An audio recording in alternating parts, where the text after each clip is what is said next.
So my name is Kiland. I am 25 years old. So I've had my spinal cord injury 10 years, and I got injured from diving into a shallow pool. Yeah, so it was 10 years ago. I had just turned 15 and I was out of town for a tennis tournament, and at the hotel pool is when I dove into the shallow end. There's a lot of things that keep me busy now. I play wheelchair rugby, which is my favorite sport right now. I also play wheelchair tennis as well. I also coach on the side as well.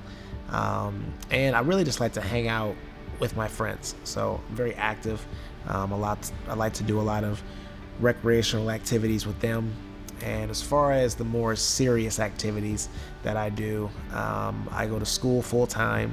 So I'm at Lindenwood University, and I also work for Paraquad, and I also work for WashU as well. So I'm a very occupied guy. This is Kyla from Paraquad. We realized that a support group is what we really needed, because a lot of people had a lot of topics that they wanted to talk about, and they wanted to just talk to people who understand what it's like to go through and deal with a spinal cord injury. So we started the support group, and it's been amazing ever since. Some of the hot topics is basically all the stuff that comes with dealing with having a spinal cord injury. So bowel and bladder, how to deal with going on outings, how to cope with having a disability, what it's like to do things with friends, sexual stuff, intimacy. So there's a lot of different topics that we touch on. How to deal with driving, how to deal with school, just how to live life in a wheelchair. It's nice to talk to people who understand what you're going through. And the thing that I found the most beneficial with the support group is that you gain knowledge and you learn so much from other people.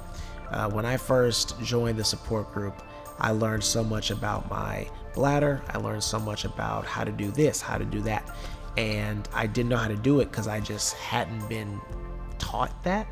But asking questions and learning all of those types of tricks and things like that really opened my eyes to how to live life in a chair. So I think it's very important to have these types of groups and conversations, because it gets people to live their life just how they used to. I was introduced to Co Plass by my boss. They reached out to us because they wanted to come talk to our support group. And at first I was like, I don't think we need to hear about the catheters. But once they came in and they talked to our group, I was completely wrong.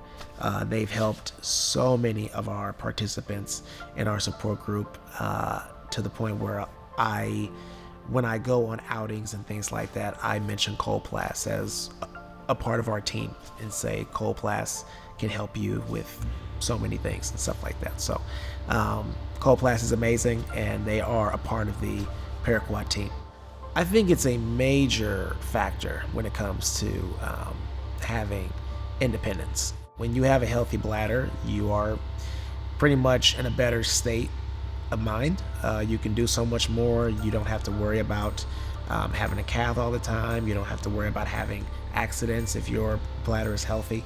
And when you can cath on your own, it's the most liberating thing possible, because it's you doing it, and I don't think anybody wants to use the bathroom with help if they have a choice. So I think it's very important for you to be independent when it comes to cathing. UTIs is probably the worst part about having a spinal cord injury, and it happens so frequently that it's a topic of conversation almost every group, because we always talk about in the beginning of the group what's going on, how's everybody doing, and one person every time always says that they're having problems with a UTI. It just ruins everything, like you can't go places because you're afraid you're going to have an accident, or the constant cathing over and over again, the accidents. So sometimes you have to be admitted. So UTIs definitely are a big issue. The SpeediCath Compact Set is by far the easiest catheter that I've used. I think it would be good for some spinal cord patients because of how compacted it is, and it's very easy.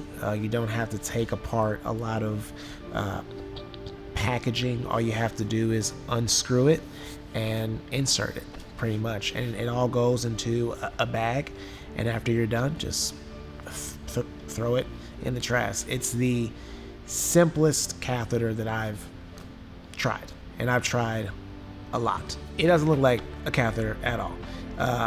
Sometimes I'll be lazy and I'll put my catheter on my lap sometimes, and they'll say, "What are you doing with that catheter?" You know, it just looks very hospital-y, you know what I'm saying? So this, people have no idea what this is, yeah, which is very nice. And the thing I love about it the most is when I'm traveling. I didn't like my other catheter because it was such a big piece of packaging, and I could only put so many in my book bag. I can put 20 of these in my bag, and it's super easy. You don't want to completely expose yourself when you're cathing and things like that, and obviously you don't want to make anybody else feel uncomfortable. So I think discretion is the most important thing. It's important to cath independently, and it's also important to cath comfortably and not worry about getting UTIs. To me, I've noticed that a lot of people get UTIs because of how bad their catheter is, and it's not suitable for them. And I think this SpeediCath specifically is fit for all types of people with disabilities in general, and I think that's why this is the best cath. Definitely talking to somebody who understands what you're going through is important, and it shows you that you can still live your life just how you used to.